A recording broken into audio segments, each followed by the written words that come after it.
Hello everyone and welcome to the Anvils of Cornwall YouTube channel.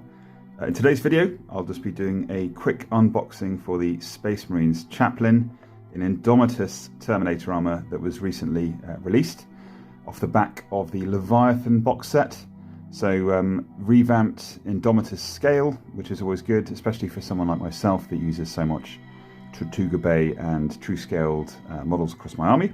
So this will fit in beautifully. So I thought we'd take a closer look at the sprue. I know that there are a couple of alternatives for the Crozius and also the right arm. So he's got the shield on the box, but also I think you can take a Stormbolter as well.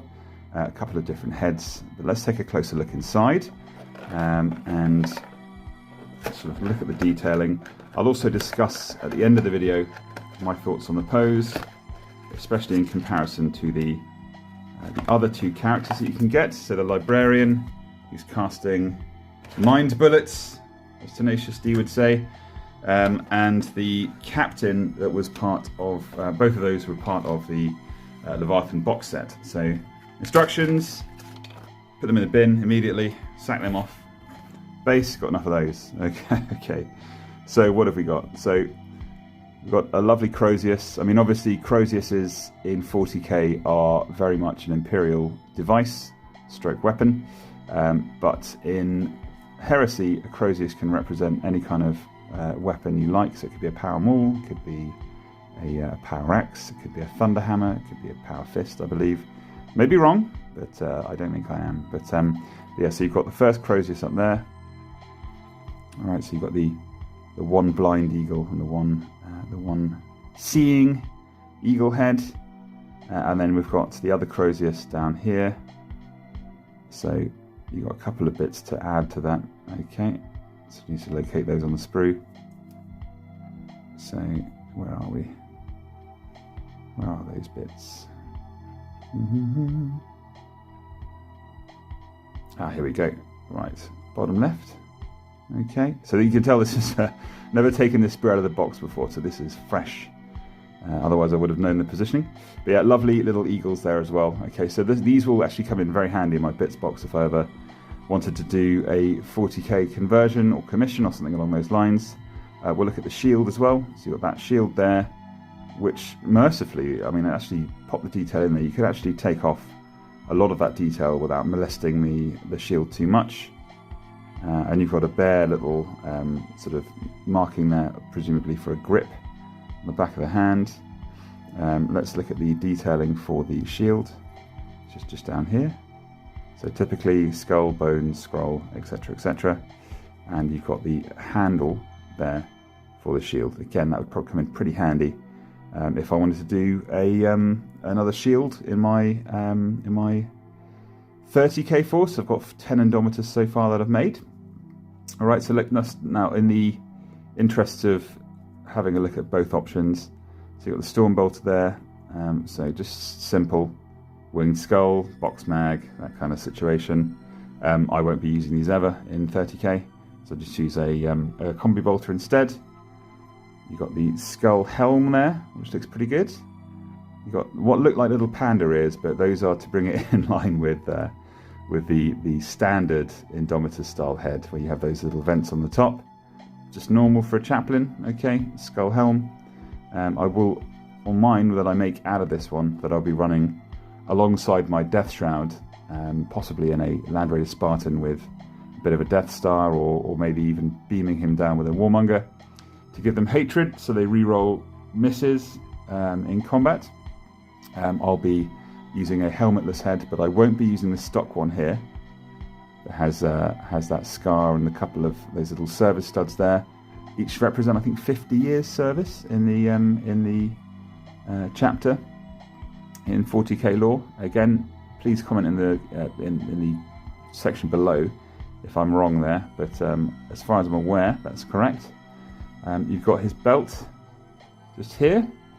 Really glad that they've left this as an optional piece, as opposed to with the Librarian that has like a bit of parchment either side of his belt, and then the Captain where it is his belt buckle and it's glued on, or it's not glued on already, it's cast like that. So a bit less conversion work required here. I'm probably going to do the standard thing that I do with Terminators, and over that buckle part there, I'll take the resin detailing off a Death Guard shoulder pad and pop it over the top.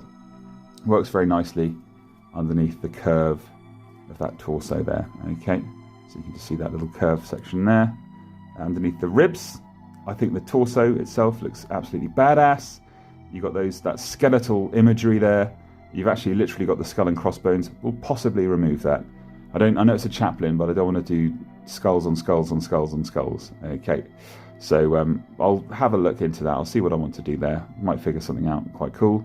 And I love that little spiked halo over the top there. Very brutal. The kind of thing that could tie it into either 30k or 40k quite nicely.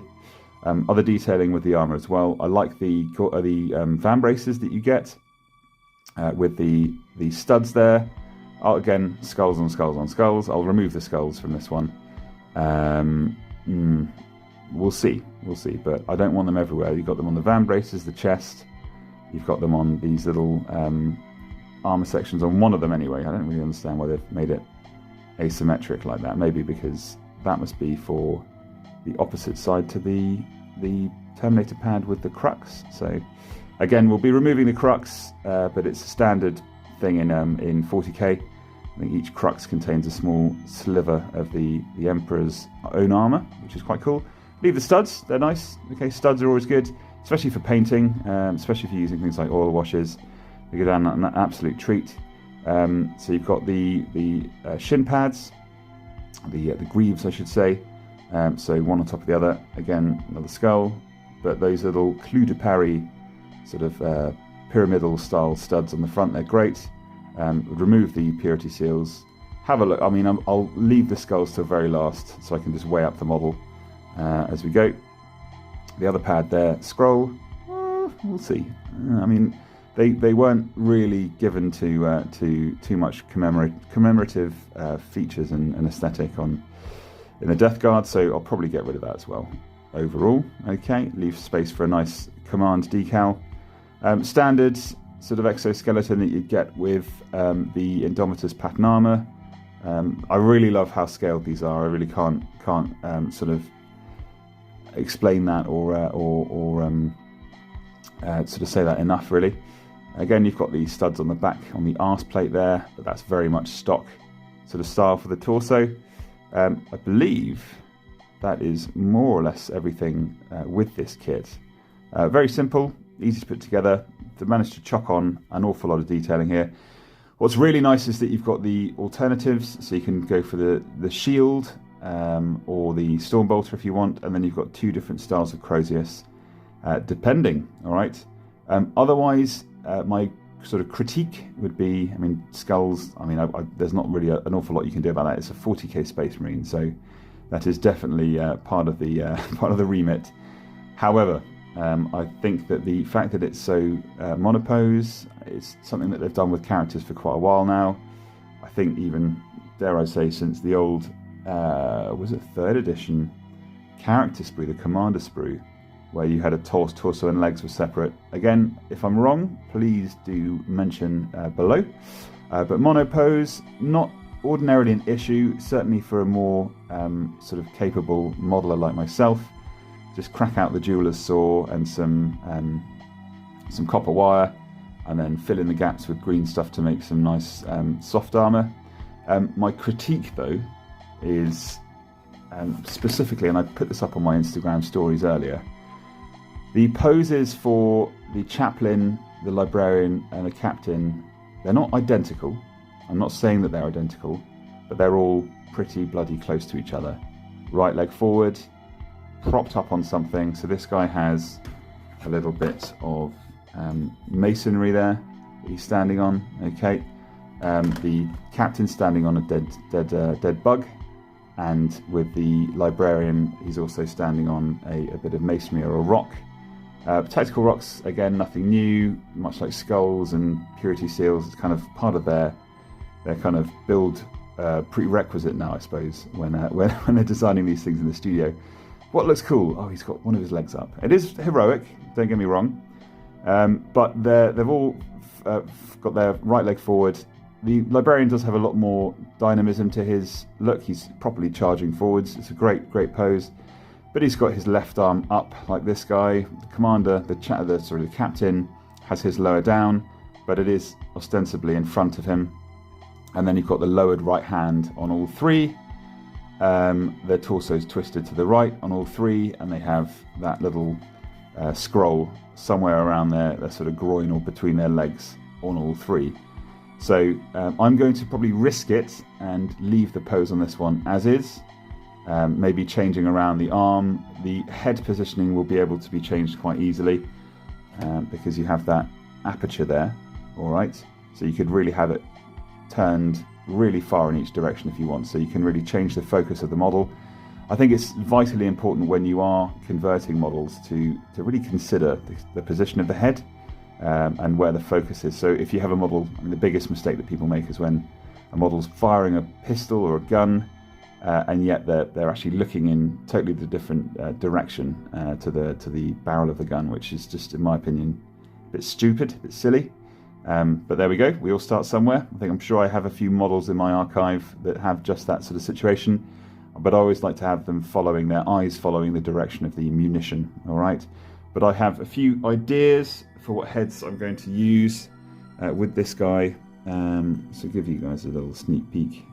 Where are we? Did I put it in a little bag, I think? So I've snaffled away a couple of components already to use with this guy.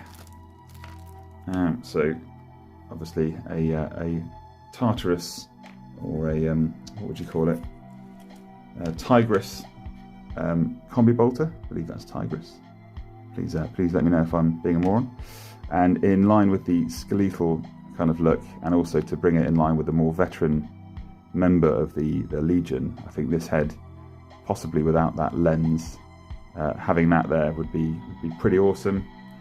You know, he's been waging war for some time now, and then I'm working on a little sort of thunder hammer here using the arm from the Deathwing Command Squad. Very classic. You've got that big old sensor thing on the top. Let me just grab another one for you.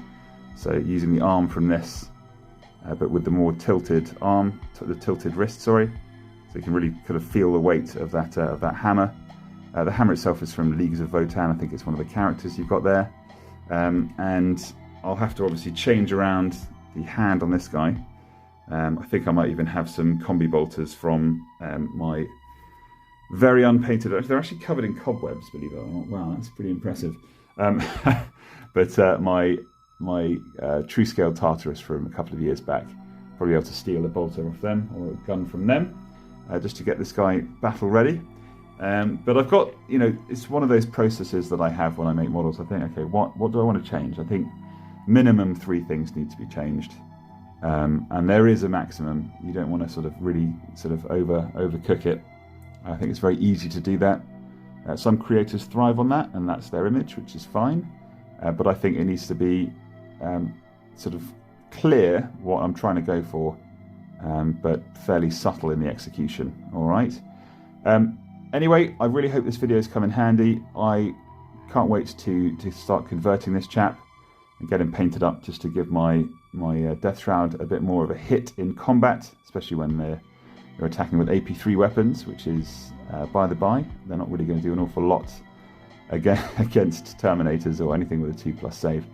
Unless they get those Rens, okay, and I think that Chaplain should be able to maximize how many Rens they can get overall. All right, anyway, thanks for watching, guys. Hope you are hobbying well. I hope you're doing all well, and I will see you in the next video.